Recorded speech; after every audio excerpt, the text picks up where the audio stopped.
বক্তব্য দিতে আসি নাই, আমি একটু নিজের বিরুদ্ধে কথা বলতে চাই। আমি আপনাদের মাঝে এতদিন অনুপস্থিত ছিলাম।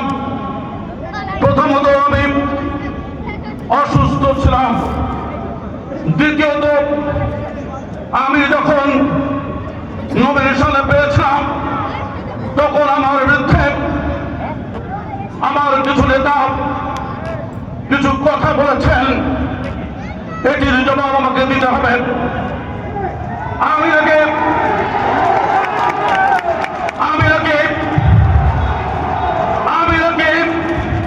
আন্দোলন করি নাই, আমি আগে জেলে করি নাই, আমি আগে মামলা করি নাই।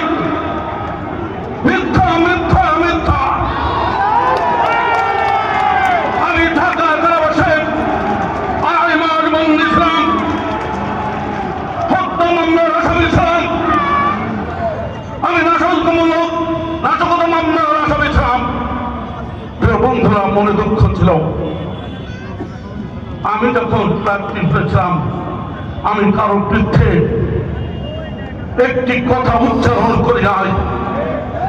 প্রিয় বন্ধুরা, আজকে যখন আমি আবার শুনি বিভিন্ন মঞ্চে নির্বাচনী জনসভাতে আমাকে লক্ষ্য করে বিভিন্ন কথা বিভিন্ন নেতা উচ্চারণ করে,